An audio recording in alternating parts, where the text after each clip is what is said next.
Okay, let's begin with a word of prayer. Dear Father in heaven, we are so very thankful for the time that we have here this morning to study your word. We ask for your Holy Spirit's presence as we look at the time in which we are in. We ask that you can give us clear minds, an open heart, and that we can see things that we have not seen before, and that we can understand these things, that we can share them with others. Be with us now, we pray, through thy Spirit, and we ask this in Jesus' name. Amen. So good morning, everyone. Now, as you can see, we're going to just pick up where we left off, basically. Samuel Snow's letters, which for anybody who needs to look at them, there's lots of presentations on them on my YouTube page. And this parallel between the events from October 13th back to June 9th. So these dates were something that we noticed, and they were instrumental in us understanding July 18th. Now, excuse me. I don't know if everything's correct on there because these were charts I made at the time. So sometimes I got a few details wrong here and there. But one of the things that I had noticed was this July 27th date. I mean, that was the first thing. As soon as Daniel from Brazil presented that he had made this prediction on July 27th, I think that was one of the things that made me think about the period of time from October 13th to November 9th. And so in my mind, as I thought about it, I thought, well, that's going to be about, 391 days. Now, the thing that was providential, there was lots of things that were providential, but that it was at noon on October 13th, and that we had this date that was a symbol. At the time, I knew I knew of its connection to the miracle of Fatima. I also knew, though I didn't think about it at that moment, I knew about its connection to the fall of Babylon in 539, being midnight. So this symbol, some of these symbols started to jump out at us. Now, somebody asked me the question because I said, it goes from noon October 13th to midnight commencing November 9th. Is that why we called November 9th midnight? No. That's not why. We had already had established that this was going to be this waymark for the Levites. Now, it didn't pan out that way. That is, we have November 9th and July 18th, but they become something within the movement itself. The other dates, the other midnight cry and so forth, are typical within the movement. That is, we can see quite clearly that Samuel Snow's letters, at least part of them, are tied up with this June 22nd date, as you see above October 13th. And so the structure of this prediction, what we would call the prediction before midnight, maybe we could call it that, because if you go from June 22nd, we get this July 18th date as 391.5 days, even though it's a year and 26 days or whatever, 26 and a half days in 1844. But it gives us this symbol when we compare it to the November 9th, 2019 structure. So June 22nd is involved in a prediction. Now, one of the things about a problem that Daniel had, I shouldn't say Daniel, other people had with what Daniel was doing is that Daniel was making a prediction, and he was predicting the date of a prediction. At least that's what he thought he was doing. And I don't quite understand, because I wasn't really following what other people were doing, people in Europe and so forth. But there was this sense that the movement was going to make a prediction about the prediction. So I'm not quite sure. I don't know if anybody remembers that, but this was sort of something that Parminder had told me, why people were upset with Tess making this prediction, because the movement hadn't, it sort of came out of nowhere. That is, she made this prediction, but the movement was supposed to make the prediction, and they were supposed to make a prediction about making the prediction. So I don't fully understand what that was about. But the thing then that we would see is it wasn't an organizational prediction. Now, some people may not realize this, but Tess's presentations were recorded and also put on YouTube, and that wasn't supposed to occur.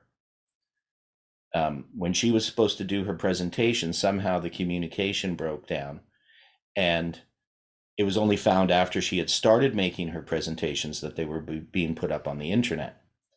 And this was not supposed to be the case. It was supposed to be evaluated after her presentations were done. But since they had already started putting them up, they decided that they would continue doing so.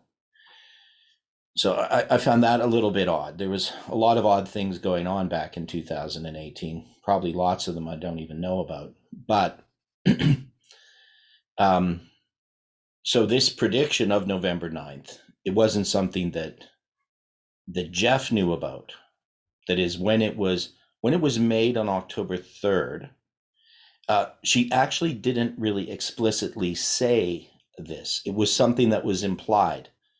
So she had done the presentation of 10 years. So this was a presentation that had to do with spans of time. And then she did the presentation on the Midnight Cry, and using November 9th as this symbol. So, and taking these different dates. So I'm just going to go through some of this here. And some of these papers that I need to get organized.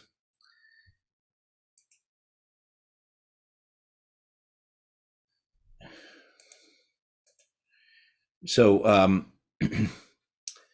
when I presented, somebody had also asked me then, it was actually October 17th that I did my first presentation, but that wasn't on the 391.5. My first presentations were on the Week of Christ. And I'm gonna switch screens for you here. And then I did the presentation, which is entitled Addendum. This addendum was then, so I'd gone through some of this stuff here, getting ready to present the 391.5.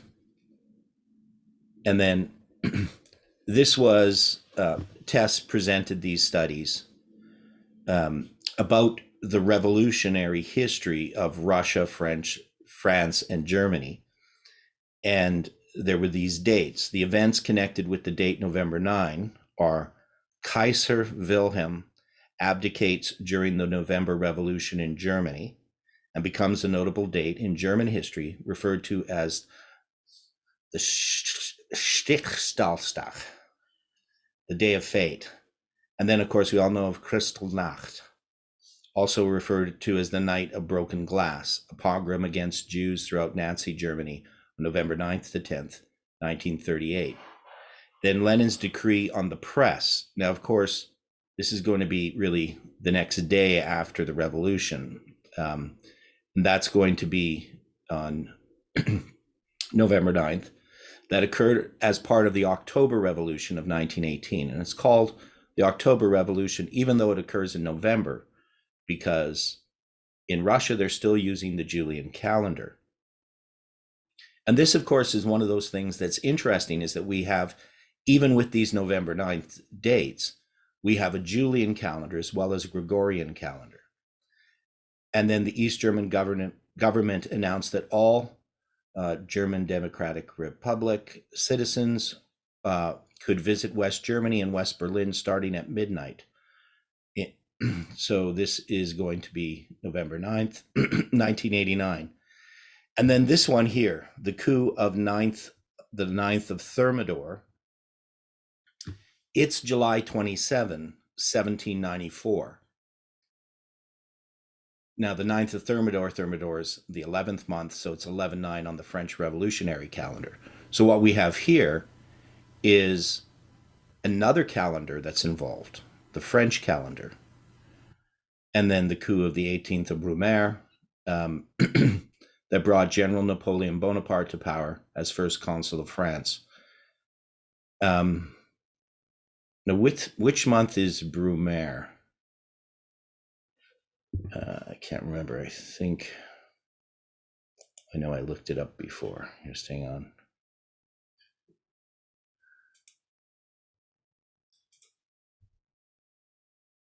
This was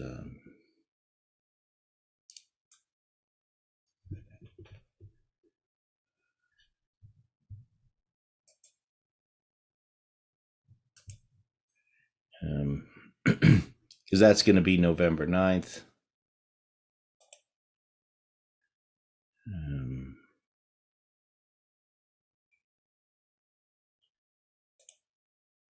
Yeah, it's the second month. That's what I thought. So the 18th day of the second month. And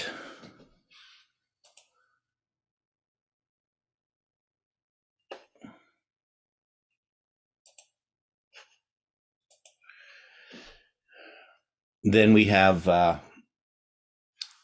so this is what brought General Napoleon Bonaparte to power as first consul of France, in the new view of most historians, ended the French Revolution. So it is significant that each of these revolutions is marked by 11/9 in their start and end. So that's going to be where I apply some of the Week of Christ things to these dates. Now, the problem that Tess had, and I found this kind of odd, because she took these spans of time. So there was, 490 years, and she would divide that in half, and so forth. And it seemed a little bit like, and maybe because I wasn't doing it, maybe people think my stuff is like that, but it seemed a little bit like picking and choosing. And there wasn't really a structure as a line. That is, it wasn't really line upon line. It was a new way of producing dates. And all of these dates then are going to end in 2019. But Tabo did exactly the same thing with 2020. He could just go back, take exact times, and then pick events from those dates, or events from those years. And so the only thing that really impressed me here was these November 9th dates. I wasn't so interested in the spans of time that she had used as much as I was interested in the November 9th. Now, there was some things about some of the spans of time that I did think were significant. I thought the 490 years was significant. And what was the 490 years? Does anybody remember what 490 years before 2019 were? And what the event was that she chose? Anybody remember that? In my mind, it was the Reformation. Yeah, it had to do with the Reformation. So from 2019 minus, I'm pretty sure it was 490, 1529. And it was the year that in the Protestant Reformation that they were first called Protestants.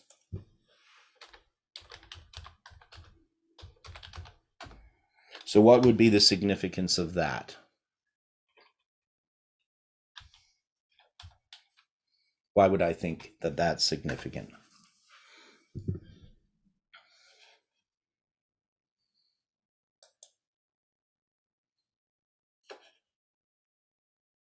Well, name is normally connected to character. Okay, names denoted to character. This had to do with the Protestant Reformation, right? Now, maybe at the time, there was this idea that we were going to get some kind of a new name. There was going to be a new name given to the movement. And it's the protestation of Spires in 1529. And it was the nobility protested against the enforcement of the Edict of Worms, which subjected advocates of Lutheranism to forfeiture of all their property. So it's kind of lots of interesting symbolic things regarding that. Now, when we had in 2019, we had on the date August 29th, a significant event that we had marked. And what was that date connected to, August 29th in 2019? To the death of the Pope, of the deadly wound. Okay, so the death of the Pope, and how many years is there between those two events? 220. Right. So in 1799, on August 29th, the Pope dies. And so we have this connection then in 2019 with August 29th. And that was, of course, Stephen experienced that personally. That had to do with the meeting there. Can you give us a bit more about the meeting and what happened? What your impressions were at the time? Because I know you were trying to present July 18th to Parminder, and you thought that he was actually open to receive it. Well, yes, in June, a few months earlier, Mm-hmm. We had discussed it, but he was kind of sort of, well, he doesn't really see the sort of emphasis was, let's focus on November 9. He doesn't really see any point in focusing on July 18. Okay. But he kind of seemed not totally against it, but kind of we'd be some a wee bit open. But it's only when it came to Germany that it was just like really against it, just repudiated it. Yeah. He has nothing to do with him, and he just thought it was false light, and he's fanatic. I was fanatical myself and Adilio, and so I think we shared it with one or two people there, and whatever how things turned out, they reported it. They discussed to Parminder about it, and so he thought this is getting infected about this year sort of teaching. So he wanted to sort of nail it in the head. So we had this year meeting on this year Thursday. And to me, it was like kind of what's going on here. It was a wee bit kind of overwhelmed, or just like, what's this about? Just seemed to be out of proportion to what we were doing. Yeah. So there was Tabo, Tess, Perminder, and then a few of the Dutch people were there who were on Perminder's side. And it was just myself, John Mark, and Odilio. Yeah, and it kind of reminds me a little bit of what happened in November of 2018 regarding the November 22nd prediction. It was like nothing seemed to make sense. Here I was looking at things, just doing what I've always done, and it was taken way more extreme than anything. One is I was putting it to other people to make decisions. I wasn't, demanding to be heard, or that this needs to be presented so that everybody knows about it, like as if it's true. I thought everybody should look at it and make a decision about it. So I think that's kind of what you were doing as well, right? You wanted, Yes. yeah, you wanted people to look at it, and that's all we ever wanted is, if it's true, people take a look at it, see what they understand about it. Now, with July 18th, initially Jeff accepted it. So he accepted the 391.5 and began doing lots of presentations on it. And it was actually during one of his presentations where, we started to see that there was something more to this. And then we brought in, of course, July 18th shortly after that.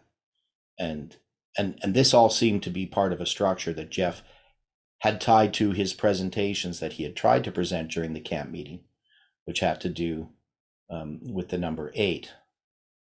So there was lots of different things happening. I'm going to go to some of these charts here. So we had November 9th, and we had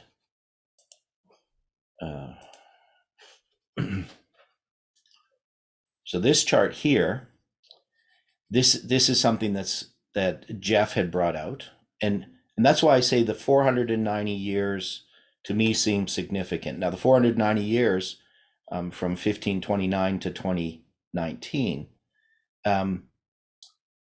here we have a 490 years from 1299 to 1789. So we have a date that's established, July 27th, 1299, and it brings us in 490 years to 1789. Now, does anybody know what 1789 is? Isn't that the year that the government of the United States was fully functional and they were appointing different departments? Yes, and specifically, there is a date in 1799. 1789. 1789, yeah, pardon me. Now, I had some things. So one of the things that Jeff was doing, so I was doing the November 22nd prediction. I'm not going to go into the details of it, but it was connected to the Civil War visions. So remember, Tess was addressing American or German, French, and Russian revolutionary history. And it made sense to look at American revolutionary history. So as Iran points out, the Department of State is established on July 27th, 1789. So it's going to be 490 years after July 27th, 1299. So there's this connection between these different histories, and also the date July 27. So we know that July 27 is the 9th of Thermidor. So it connects to the French calendar as a November 9th date. So now we start to have this interaction of these various dates and these various calendars. And we have events that occur, of course, on Julian calendars and span into the Gregorian calendars, just as we did with Josiah Litch's prophecy. And so we start to see the symbols and the structures of all these different prophecies that we had studied in the past all coming together. So I'm not going to go over this one here, but so we got the Thanksgiving Day proclamation that also occurs in 1789, but that's not on July 27th. So I need the July 27th one. It's going to be here somewhere. Probably could just look up July 27th, 1789.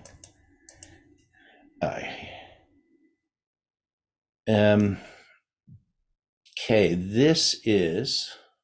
that's a 13-year thing, so it's going to come up next here right away. Well, I have a lot of these charts. Okay, here it is. This is my drawing of what Jeff had described in a little bit more detail. I'm just seeing what's above there. So that's, oh, so once we had found July, and I just want to mention this is November 9th, 2019, and July 18, 2020, and that's the 252 days divided by 187 days and 65 days. And so this symbol here comes from where? Why did they divide 252 into 187 and 65? Anybody know? I know Stephen knows.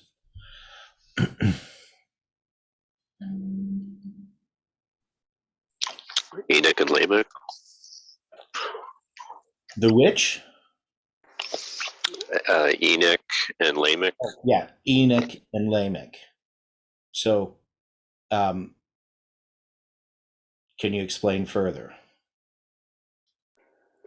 Well, it's the same structure. Enoch lived for 60, or actually, wait a second, 65 years until Methuselah was born, and then 187 till Lamech was born. Okay, right. So it comes from the ages of the patriarchs there and the birth of their children. And so we have this period of 252 years that's divided as 87 years and 65 years. So now May 14th, 2020, what was that date to be?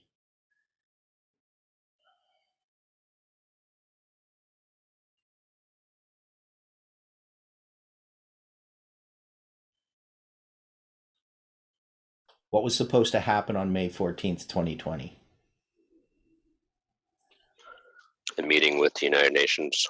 Yeah, so this was supposed to be this meeting, but it was postponed because of the pandemic. Now, what's also the significance for you, Stephen, of May 14th, 2020? Well, I think it was the day of St. Corona. Yeah, it's also, the patron saint Corona. Yes, and the hang guy was what, 18,720 days old. Yeah, so it was 18720 days from Stephen's birth. And the significance of that is, of course, I have also dates connected with my birth from, well, a date and a structure, which we're going to look at. So this 18720, the fact that Stephen's birthday ends on that date from this period of, basically it's 52 times 360. So it's 52 years. So that means in 273 days later, Stephen turned 52. So you can figure out how old he is. Because the difference between 52 solar years and 52 prophetic years is 273 days. So there's a whole bunch of structural things that we're going to have to take some time to look at. I really want people to understand that these lines are so intertwined, they're woven like a tapestry, and our lives are intertwined with these predictions and with these dates. So anyway, this 187 and 65, we already know 65 is a symbol that comes from the prophetic mirror. And so the fact that it's connected here with 252 days and 187 days, and that this goes back to the story of Enoch, Lamech, and Methuselah. And of course, we know that Lamech lived to be 777 years old. And we're going to see this structure of these 777 days. And of course, Lamech, if you take the letters of his name in English and the gematria, the value of each of those letters, counting their place within the alphabet, and you multiply them together, you get 18,720. So the fact that we have Stephen having this number and that it's connected to this date, and so this would be, when is Lamech born? Lamech is born. He's born at the end of the 65 days, right? I always get this one mixed up. Is this? I think Methuselah's after 65, right? Is it Methuselah who's born there? Enoch, because when's Lamech born? So At the end of the 187. okay, Stephen, can you so Lamech's born at the end of 187? Yeah, to me it looks like reverse. Yeah, I was You would thinking have you would have the 65 days before November 9. That's what I thought, because Enoch is 65 days. So it's just in reverse, isn't it? Yes. It's a mirror. Okay. Yeah, that's what I thought. Because I think it's first Enoch, then he has Methuselah, right? And then Methuselah has Lamech, and it's in reverse. So we had the 700, we lined these here up with 777 days of Lamech. And then we had, so Lamech, when he was born, you had the 187 days. Then would be so the 187 would end then November 9th with Methuselah being 187. So it's just like a mirror. Yeah. Okay. That's what I thought. I thought it was the other way around. Okay. So anyway, that was, as you can start to see when we look at these different structures, and I'm just kind of not doing this in an organized fashion really, but I want to go back to these 490 years that you see at the bottom. So these 490 years are something that Jeff picked out. And the date, July 27th, 1789, is when they established the State Department. Now, we see some numbers here. So one is we can take this and we can compare this to the structure of the 70 weeks. Now, the significance of that is that the 70 weeks tied together the two Lamechs, the 70 times 7 verse, and also that if you take the first part of the 70 weeks, the 7 times 7, and you multiply it with the last week times 7, you get 343. And you add that to the 62 weeks, which is 434, you get 777. I'm not going to do that structure there, but you can see that the 70 weeks or the 490 years are tied to our prediction and to our understanding of things. And here we have the 483 years or 69 weeks would bring us to I guess that would bring us to June 20th, 1782, and June 21st, 1789 is 7 years, or July 21st, 1789. And there's these 6 days, and then I have these 7 days. I'm not going to go and break down this because I would have to go and find these events, and I don't have them written down here. But these are all things connected with the establishment of the American government. But the interesting thing about this is the dates. So there is a date on July 21st, 1789. Somebody could look that up. But July 21st, 1789 is a symbol of midnight. And 6 days before July 27th, 1789 is the 26th day of the 4th month on the biblical calendar.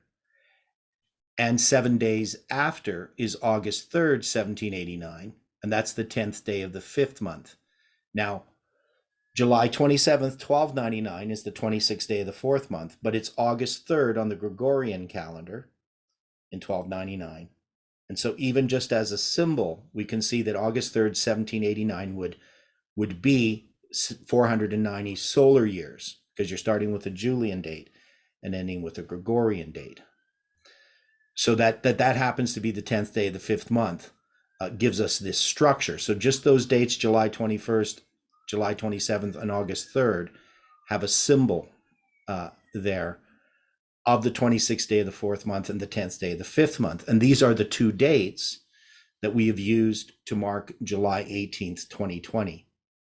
But it was also interesting that if you counted the days, the difference between the solar years, August 3rd, and using the Julian date, July 27th, converting it to a Gregorian date, July 27th, 1789.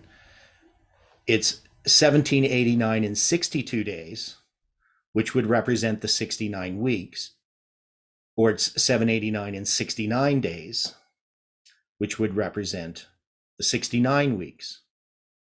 So just even these structural symbols that show up between the Julian and Gregorian dates that we could use to mark this span of time become significant.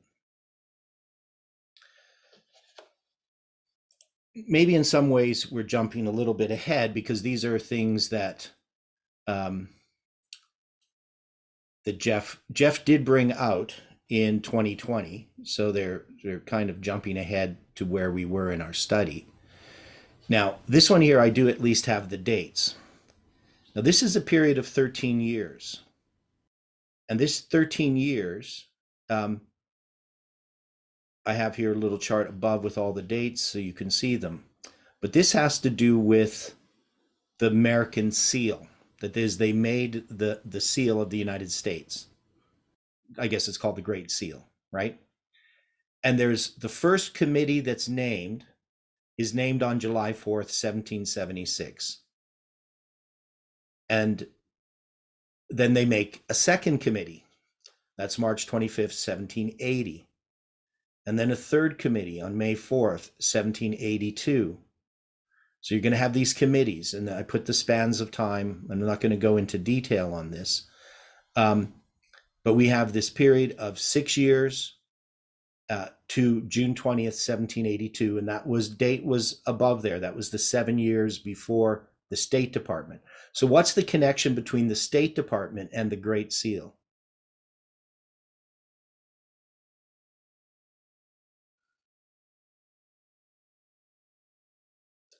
What's the significance of the Great Seal?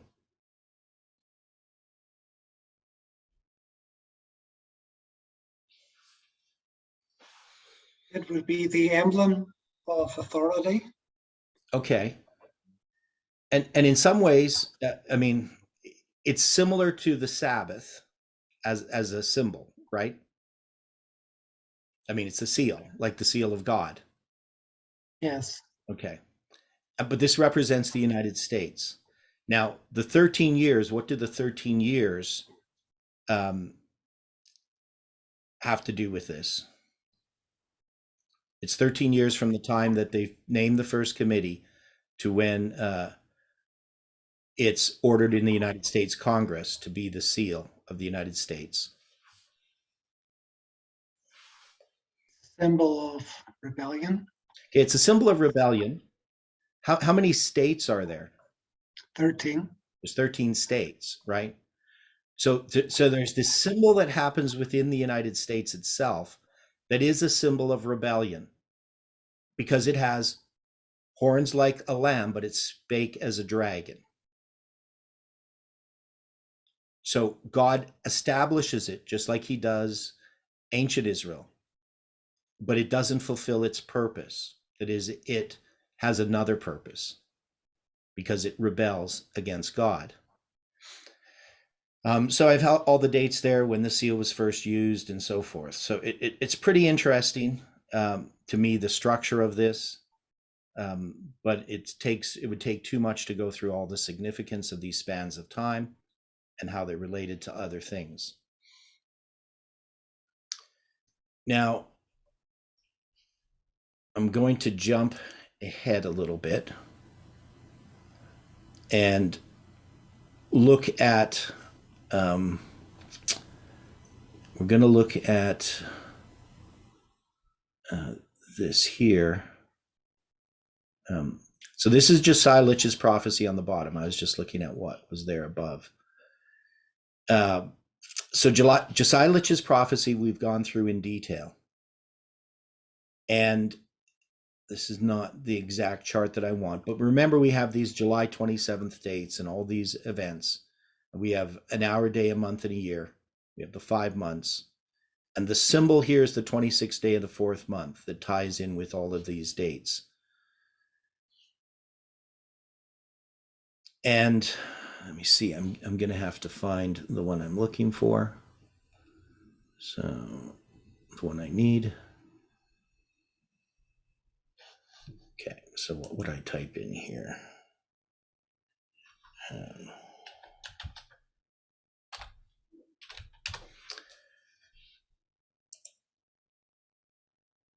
Okay, here's what I want, at least part of what I want. Now, let me see if I can. No, this is not what I want yet. So we will come to this. So if you remember, once we had July 18th, what was the next thing that we had to figure out? We had July 18th as a date. We had it attached to the symbols of Islam. So what did we need next? An event. We needed an event. What did July 18th mean? So I'll just go by recollection. Now, initially, my response is that it must be some kind of an attack on the United States by Islam. And why would I say that? Why would that be my first impulse?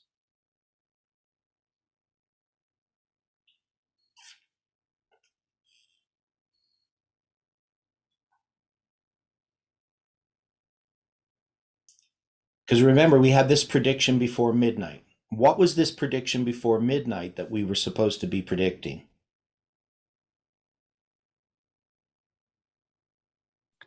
Well, we had Balaam and the ass. Okay, so we have, yeah, so the story of Balaam, right? And we remember our understanding was 9/11 has this restraint of Islam, and that we were looking for 2 more strikes by Islam on the United States. So this wasn't something I came up with. This is something that I believe happened in 2014. That Jeff came to this understanding. Could have been when he was in Austria or in Wales in 2014 in December. So there was this idea that we were going to make this prediction.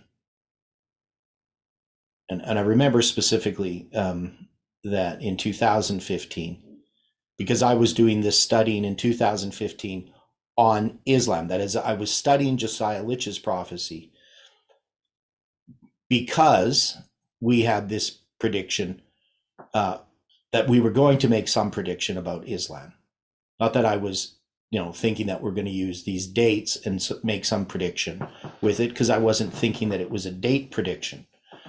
I just thought it was some kind of an event prediction. So I had no inkling that Josiah Litch's prophecy would be used to pick a date. So this is where the movement was in 2015. We were looking at Josiah Litch's prophecy. At least I was. But when we get to 2018 and we have a date that's produced partly by Josiah Litch's prophecy, also by Ezekiel's prophecy, and also from Samuel Snow's letters, wouldn't our natural reaction be that this must be the prediction that we're making before midnight of some event that relates to Islam, right? So that would be the logical conclusion, would it not?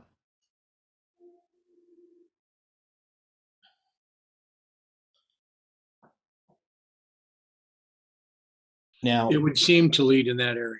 yeah, so I mean, we're just following where God is leading us. There isn't fanaticism in the movement regarding this.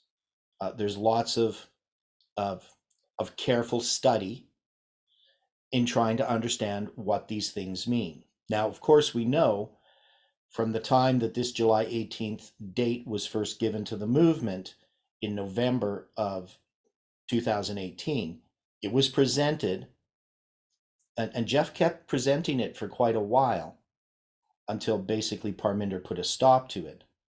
But Jeff believed in this July 18th date, but it was shut down. He was basically told not to present it. So after the split happened with Omega in the end of August, the beginning of September, then Jeff revived the July 18, 2020 date. Now, I had basically set it aside. We were still studying it. Odilio and Stephen and John Mark, they were studying this, and I was as well. Odilio was quite concerned that I had set it aside and that I didn't have any interest in it. But for me, it was really about the movement needed to take up July 18th. I didn't see that I could personally promote it. That is, I could study it, but the idea of me promoting it would be independent of the movement. And for me, it seemed that the movement had to take up this message if it was from God. And I mean, I believed it was from God, but I still wasn't going to just take that into my own hands. That to me didn't seem to be the way that God wanted it to happen. So that this split ended up happening in the movement, I'd already decided, because I knew a split was coming, at least by November 9th. And I had decided that I would go wherever whichever part of the movement, whatever that would be. I didn't know it would be Parminder and Jeff splitting. I didn't know what would happen. I thought it might be Tess, going off on her own. I didn't know. But I had decided to stay with July 18th. But, I have to admit that there was a lot of attractive things for me from my human nature point of view with what the new movement was teaching. And especially since my dad had died on December 20th, 2018, and my attachment to my father, a lot of what the new movement was teaching were things that my dad had believed regarding dispensationalism. So I actually took a very honest look at what Parminder and Tess were saying regarding dispensationalism and everything that they were saying. I took an honest look at it. But it was really the July 18th date that helped me to see, and their reaction to it, where the truth lay. So I knew how this movement had worked in coming to establish its truth, and that everything about July 18th was basically the natural outworking of how God had been leading this movement. Now, at the chart in front of you, you might be looking at it, trying to figure out everything that's there. So we're going to go through this a little bit. But the main thing that I want to focus on is Hiroshima. So this was a conversation that I had with Odilio. Well, not in person. It was the first time I ever actually talked to Odilio was March 27th, 2019. We did that by one of those applications, those I can't remember what it was, Skype, I guess. And so that was the first time I ever talked to him. And so we had started a conversation, just an email conversation.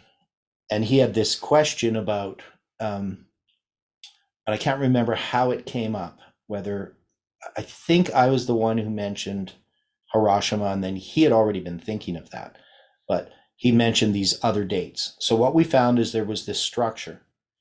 Now, August 6th, 1945, that was my mom's 15th birthday. So she was born August 6th. She wouldn't have known about it, though, until a bit later, because when that bomb was dropped at Hiroshima, it took a while till people knew about what had actually happened. I don't know how long it would have been, but it would have been quite a while before people knew that it was actually a nuclear bomb that had been dropped on Japan. But anyway, this August 6th, 1945 date, it started to unfold because, I was thinking that there might be a nuclear attack on the United States. And what I had done is I looked at what's the first nuclear attack that happened. And that was Hiroshima. And you can see that there's a number of days between August 6, 1945 and July 18th, 2020. And that number of days is 27,375 days, which happens to be 3,910 weeks and 5 days. So the 391.5 as a symbol is represented in that number of days. So we should be able to see that. Also, if we went to Nagasaki, we would see it's 27372 days, which is a mirror, but that I didn't put in here. So as we started to look at Hiroshima, we can see it's the 26th day of the 4th month. So that's the first thing. So we look at Hiroshima, it's August 6th, but it's the 26th day of the 4th month. And that's the date we have, July 18, 2020. It's the 26th day of the 4th month. So that becomes pretty significant. Now, there's lots here in this, so I'm connecting it back to July 27th, 1840. You know, how many days? The number of months is 12,099 months. So what would be the significance of 1299 months?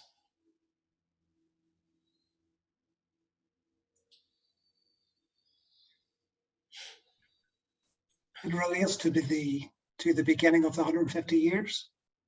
Yeah, so it goes back to July 27th, 1299.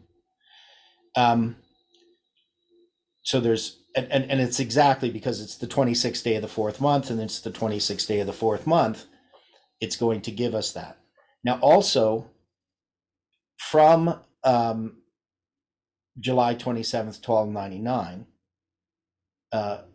to 1945 is 666 lunar years, but it's not exactly 666 lunar years. But it's close. It's just 2 months off. That is, if I look at the date here on the Islamic calendar in 1299, it's 698 in the year of the Hijrah, and it's the 26th day of the 10th month. So when I get to August 6th, 1945, it's going to be 1364 in the year of the Hijrah, the year of the flight from Mecca, and that's going to be 666 years. But it's not going to be the 26th day of the 10th month, it's going to be the 26th day of the 8th month. But it is exactly 34 Metonic cycles. That is, a Metonic cycle is a period of 19 years, and this is 34 of those Metonic cycles. So you couldn't have 666 years, lunar years, line up with 34 Metonic cycles. It's going to be 2 months off. But we have this symbol of 666, which is a satanic symbol. And we know that Islam is a satanic power.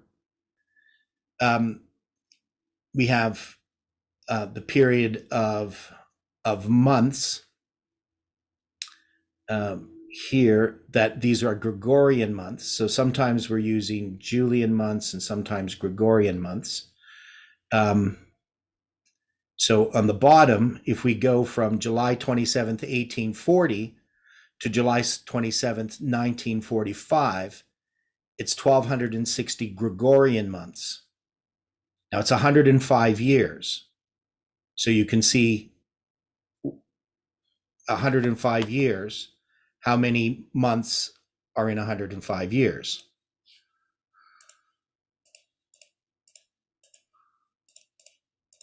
It's 1260. You just simply take 105 times 12. Now, where did we see that before? 105 times 12 was 1260. Anybody remember where we saw that before? Yeah, that's with the shekels in number 3. Yeah, so that's Numbers chapter 3, right? So remember there was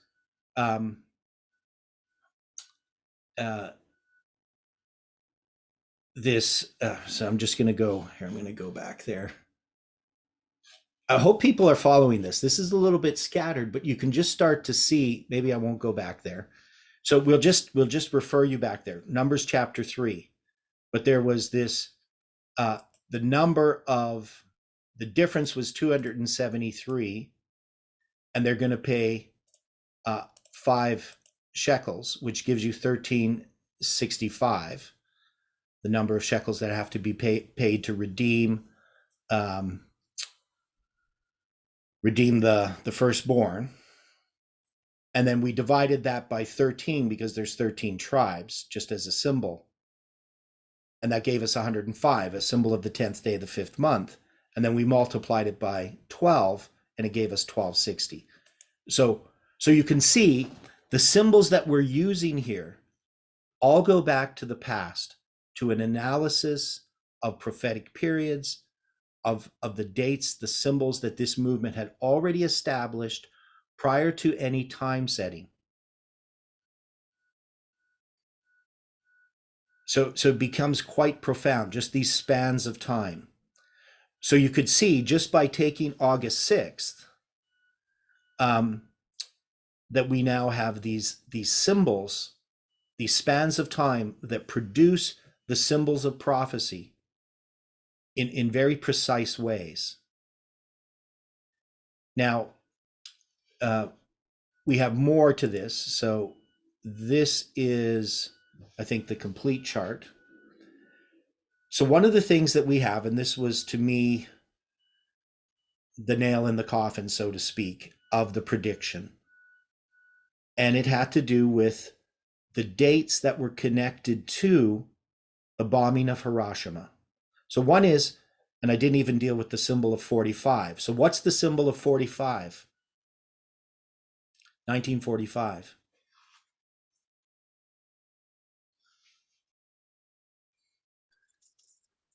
Would that be the 5th day of the 4th? Okay, well, it can be the 5th day of the 4th month, or the 4th month, 5th day, but it's also the 45th president. But where do we get the symbol from first? It's on the 1843 chart, right? 1798 to 1843. The 45 years of the 1335? Right, the 45 years of the 1335. So that 45 becomes this symbol. And what is it a symbol of?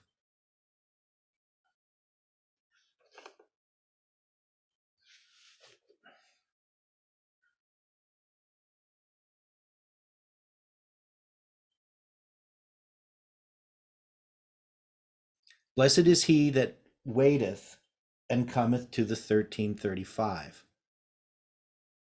Is it about a tarrying? Yes. Yeah, so it's about a tarrying time, because that's going to begin the tarrying time at the end of Miller's prophetic period. The 1335 marks a tarrying time, which ties us to Habakkuk chapter 2, which ties us to the 1843 chart, which has the 45 on it. Now, that should tell us something about our prediction and about the 45th president. But we didn't pick up on some of these symbols to try to understand their significance. Now, I remember, so this goes, of course, again, it's a little bit scattered, but there were people who were arguing that it's not going to be the 45th president that's going to bring about the Sunday law, but it's going to be the 46th president. And this argument was a logical one. It was people in this movement who were saying that Jeff was wrong about Trump, and they were saying much the same things that I was saying regarding Xerxes and so forth, and Alexander the Great, is that we shouldn't be looking for it to occur under the 45th president, but under the 46th. And that's taking the 45 years and the 46 years and looking at them. And there probably was some truth to that. The only problem is the people who were promoting this had a bad attitude, and they didn't continue promoting it. They fell away from the movement completely. This is always a mistake that people make. If God is giving you light and truth, he doesn't need you, and you should never take it personally if something that you are presenting that you believe to be truth isn't being accepted by the people you think should accept it. Because if it's true, it will stand. And this is a hard lesson for human nature to learn. But this is an important point. And if I had, done that with July 18th, taken it personally that it wasn't being accepted, I could very well be out of this movement. I could have very well not been a part of anything to do with the July 18 prediction and Nashville. So it's important that we learn these lessons, that the truth is the Lord's and that he's able to defend it and that he has his time for it and that we can't run ahead of the angel. So when we look at these dates here, and we didn't find them exactly in this order. So the first thing we found, of course, was Hiroshima, the 26th day of the 4th month. But then we noticed that Nagasaki, the second bomb, was July 27th on the Julian calendar. And just looking these up in Wikipedia, they're going to give you these different dates. They're going to talk about August 11th, Kokura. That is, initially, they were going to drop the second bomb on August 11th, and you can see the symbol from Josiah Litch's prophecy. But they had to move it earlier because of the weather that was happening. And actually, on August 9th, they first did go to Kokura, but it was too cloudy for them to find their target. So they moved it to a secondary target, which was Nagasaki. And so Kokura was spared in this sense. Now, they were going to eventually drop a bomb, I believe, at Kokura on August 19th. But the Japanese surrender happened on August 15th. So we can see the symbol there, the August 15th date is the midnight cry date. And the August 19th date is the 10th day of the 5th month on the biblical calendar. We also noticed that July 27th Gregorian was the rejection of the Potsdam Declaration. So there was this declaration that was made, and it was technically made on July 26th, but this would have been in Japan July 27th. So for Japan, they received this during the night on July 27th and rejected it. So the July 27th date is a Japanese date. But we can see again that July 27th is an important date. And then the first testing of a nuclear bomb occurred on July 16th, on the 5th day of the 4th month on the biblical calendar. That's the symbol for midnight. So we have these symbols for midnight in the midnight cry, plus the 26th day of the 4th month, the 10th day of the 5th month, and August 11th, and July 27th, both Julian and Gregorian, marked. And these are the dates that we must mark. These aren't picking and choosing some dates. These are the dates of this history. So it's extremely profound that we had this structure. Now, the next question was where? Where was this going to occur? And I remember Odilio writing me, and I have all the emails, but he just asked a simple question, where did I think? And I said, Nashville. And the only reason I said Nashville is I knew about Ellen White's Nashville prediction, which describes a nuclear attack, according to many Adventist writers and scholars. It's something that's I've known about for quite a long time. It's not something new. So I knew that there was this attack on Nashville that Ellen White describes. And so that was just me at that moment, him asking me, that's the first time I really thought about it. But then I said, well, Nashville, if it's a nuclear attack and we have all these symbols of a nuclear attack, then Nashville would be the place. Now, in connection with that, there was lots of different symbols.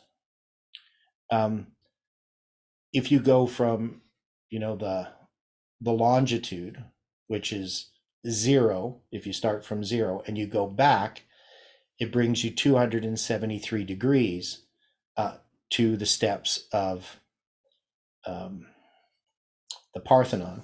Now, as far as the Parthenon, why we chose the Parthenon as well is a whole other study. One had to do with the coordinates and the symbols that were there, but also what Ellen White sees in vision. And so our focus was that this would be a bombing at the Parthenon. Now, this would make a lot of sense for Islam to attack the Parthenon. Why would Islam attack the Parthenon, especially if it was something like ISIS? Why would they do that?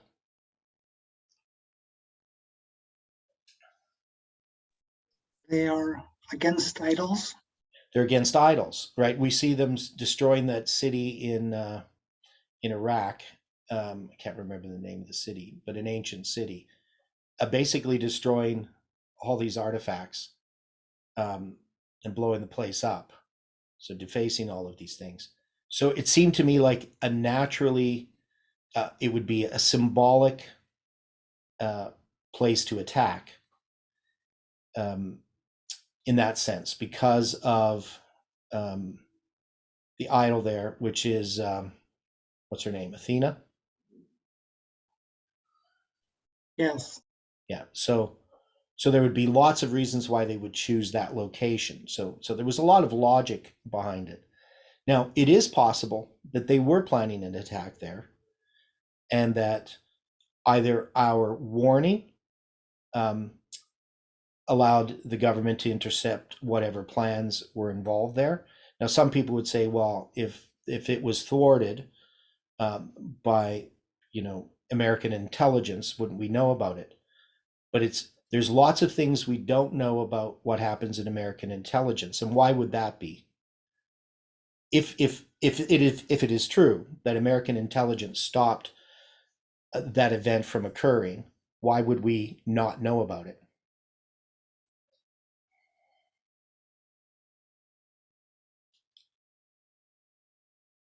Why would we not expect to know about it?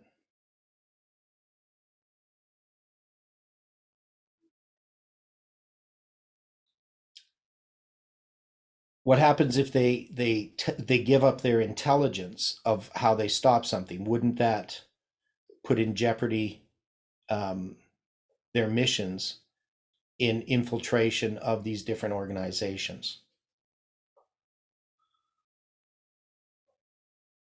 So we can see that just because American intelligence stops something from happening, they're not necessarily going to tell us, and actually probably hardly ever would tell us, all of the things that they're doing, unless it becomes public knowledge.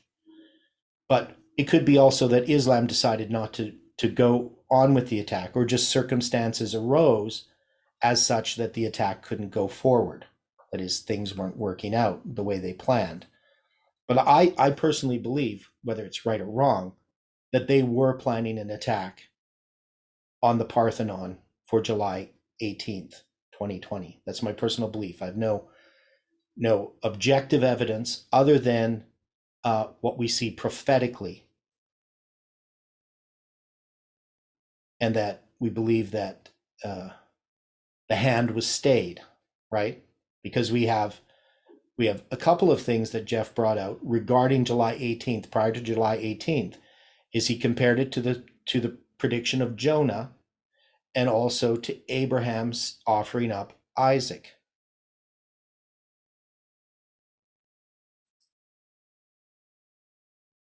Right, and we know that the hand was stayed. So we should have known, if we're going to take Jonah and the offering of Isaac by Abraham, that we should then not expect the attack to occur. That we were being tested. Because, see, Jeff was saying that this was a test for this movement. But if it was the test that paralleled the offering of Isaac, we shouldn't have expected it to occur. Correct?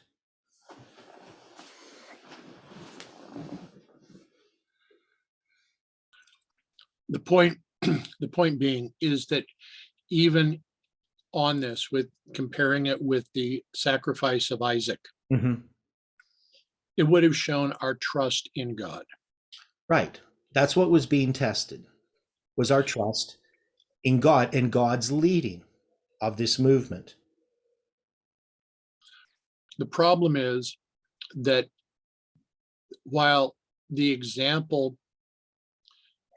of the sacrifice of Isaac is very valid, Mm-hmm. the faith of many of the leaders of the movement was not there. Correct.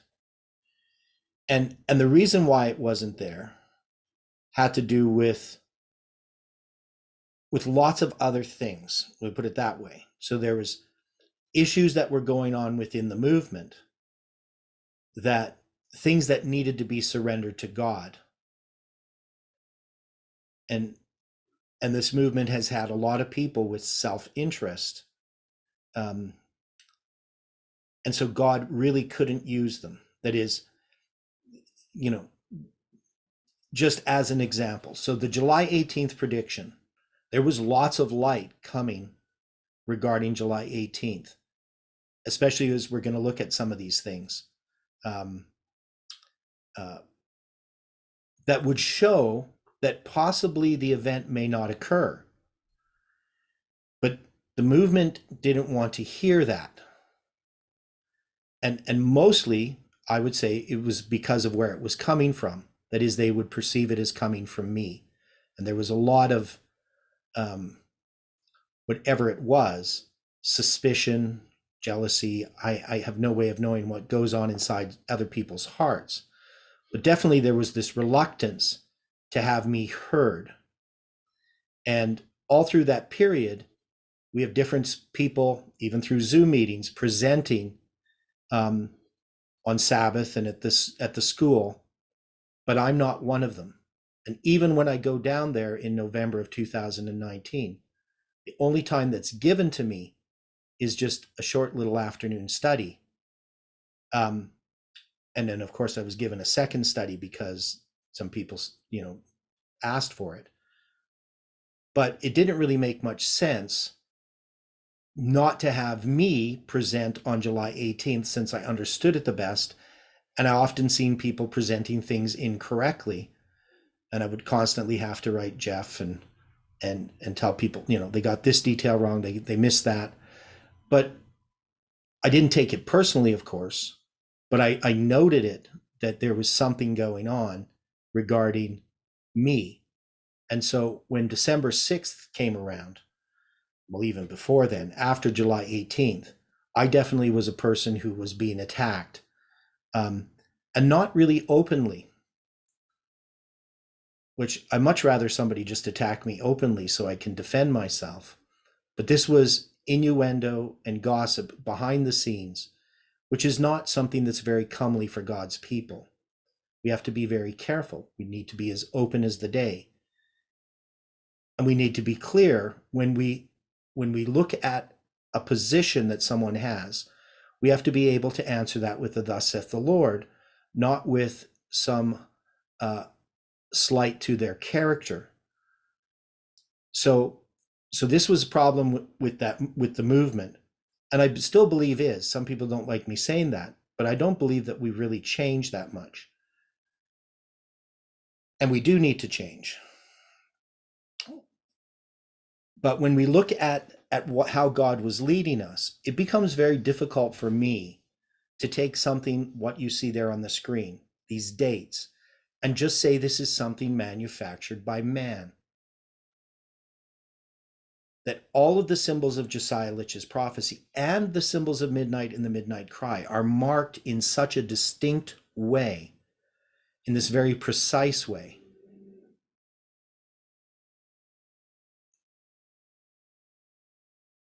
This is a symbol of the midnight cry. Even the 8:15 a.m.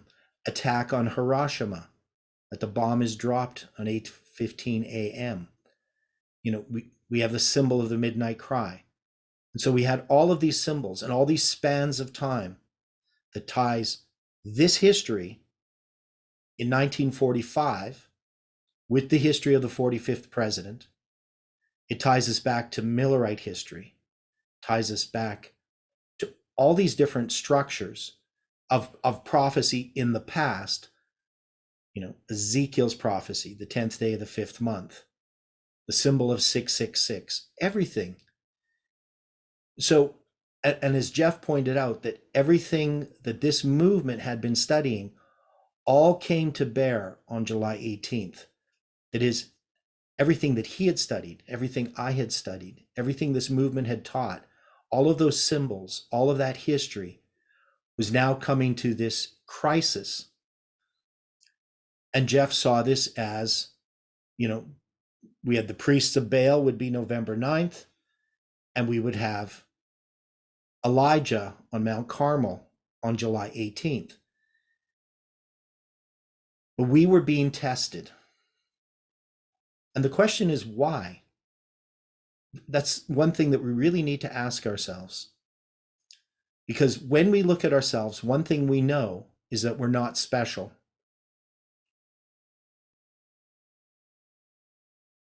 That God has chosen us not because of any abilities on our part or any talent or any goodness, but for his glory.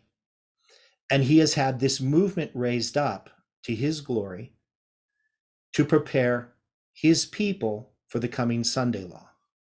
And we have never really come to grips with why this is, why God is working in this way, and why we're a part of it.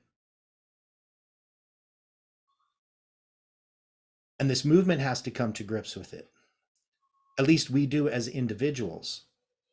And as we have December 25th approaching, and that's what I'm trying to get to here this week with these studies. Now, this is still a part of the 2520 study, but you can see, even though we're not addressing right now specifically the 2520, we're seeing all of the results of understanding the 2520 and how it comes to bear upon July 18th. That is, if you accepted the 2520 and the prophetic mirror, the methodology that we use to understand that is the same methodology that was used to understand July 18th. It was the natural result of our study. I'm just looking through some of these here. So where I want to go to wow, I sure have a lot of different charts, this is the Civil War. Ezekiel, no, it's Ezekiel. Okay. Really where I want to go to. Now, this is one of the more complex studies. So this is where we're going to go to tomorrow. So this is the 391 years and the 80 years that brought us to 2020. So we're going to go through this. And this one becomes a very complex study. As you can see, there's lots of little tiny numbers in there. There's lots of maths. And we also tie in the Mayan calendar. And this to me is one of the most profound studies that we had, in that we brought in the Mayan calendar and it told us something. It told us that our prediction, like these other predictions, even though they weren't biblical predictions, are going to fail. I don't believe that we can predict an event, a date for an event in our time. I believe that when we say that time is no longer, when Ellen White talks about time setting, that still, what she's saying is completely valid. Now, we had time in our message, but that time was to be used and understood symbolically, not to predict some event, but for us to understand the Lord's leading, to help us in the crisis that is coming upon the world, and to prepare us, and a message to give to the Seventh-day Adventist Church. And, we struggle with this because what we see here in front of us, this can't be the message that we give to Seventh-day Adventists. That is, hardly any of us really fully understand this, all of these numbers and these dates. But there are some things that that I believe that we have to give Adventists. And it's not so much our conclusion of July 18th and how we came to that conclusion, but it has to do with the pieces of the puzzle that we use to come to that conclusion. That is, the prophecy of Ezra, the 2520, the prophecy of Ezekiel, the chronology of the Bible. All of those things that we use that were put in place are part of our message. That is, we need to establish for Seventh-day Adventists that the prophecies of Scripture are solid, that the history of Millerites, the Millerite history, and the prophetic periods that they proclaimed were laid on a solid foundation. Now, this reviewing the 2520 is really just an extension of our examining of the foundation study. And after this study is done this week, I planned a new study, which is going to be, I can't remember the title I gave it, but anyway, the new study that we're going to be doing is, here, I should look it up. Oh, understanding the lines. So I want to go into more specifically understanding the lines, what we've come to understand. So just instead of people thinking that they have to look at this huge long study, to basically review a lot of what we've learned. But we can see that the message that we have to give is a little bit different than the message that God gives us.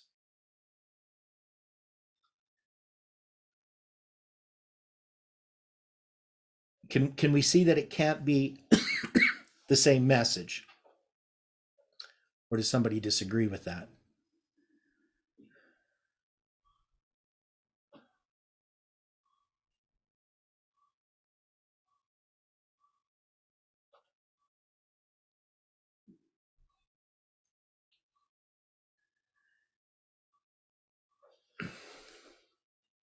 So,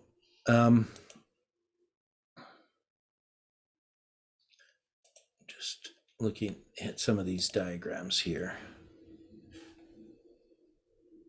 I do think that this message regarding Josiah Litch's prophecy here, that needs to be understood even if we don't go to the July 18th date.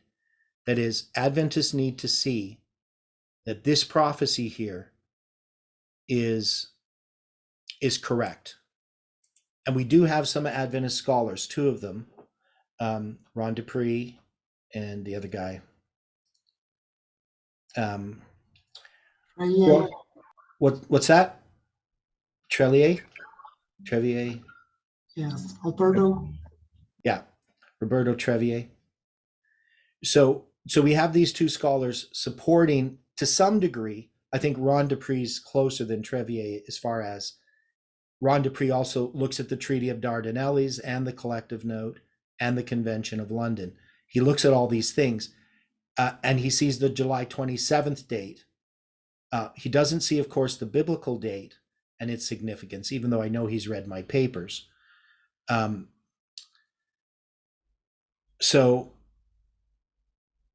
this is something that Adventism needs to come to grips with. Now, there was another question. Well, Rosanna had a question or a comment the other day, and I responded to her. It had to do with Ivor Myers. And Ivor Myers is teaching that the King of the South is Islam, and basically a conglomeration of some different types of powers, atheism and so forth, but primarily Islam. So I wrote Rosanna there, and I sent her some of this information that I had on that. And I don't mind Ivor Myers. I think he's one of the better of the conservative speakers, but I don't really follow him. I don't really follow anybody. But we can see that the problem that exists within Adventism is that we're trying to move on with our understanding of prophecy, but we don't understand the foundation. And we're going to go off when we don't understand the foundation. And you could even see when we started our examination of the foundation, we found lots of things that we didn't know about Millerite history and how they understood prophecy and the mistakes that they made. And so the only key that I can see for Adventism is to have a full understanding of our foundation, of our history. And I would think that that's the primary focus of this movement, as well as Daniel 11, verse 40 to 45. And there's so many other voices regarding those verses, Ivor Meyer being one of them. And on the surface, they're quite appealing. I can see why Ivor Meyer's position is appealing to many types of minds, because he tries to tie all the different views together. And there is actually some truth to that. It's just that he doesn't have the foundation to pull it together correctly. And he looks at the third woe as something still in the future. He doesn't look at 9/11 as the third woe. Now, in some ways that's correct, because we could see that the Millerites would not have looked at 9/11 as the third woe. That is, they were looking for something further in history. Maybe not time-wise from their perspective, but something that happens after the Sunday law, especially when you're looking at Adventism, Seventh-day Adventism.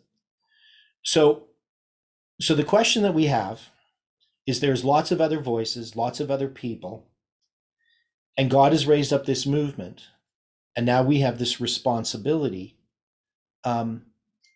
which doesn't really make a lot of sense from a human perspective.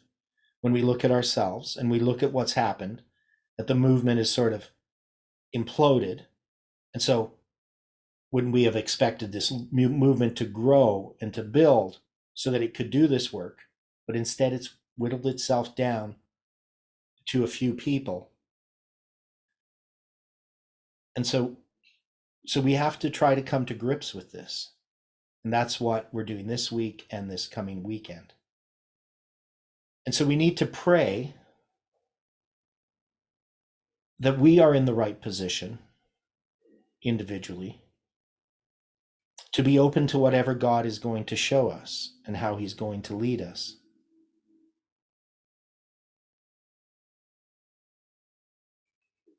So I believe that God's going to be working upon our hearts this week. So, any final comments before we close with prayer?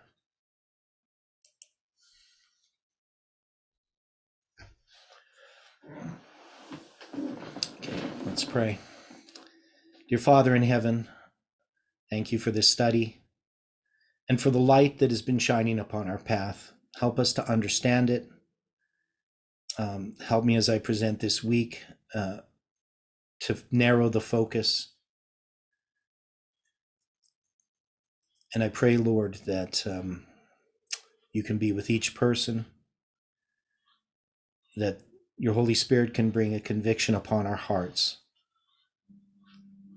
and that we can hear and heed that conviction. Thank you for hearing our prayer. Be with us. May your angels watch over us. We pray for this movement and for the studies coming up. Things will work out with translation and so forth. And we ask this in Jesus' name. Amen.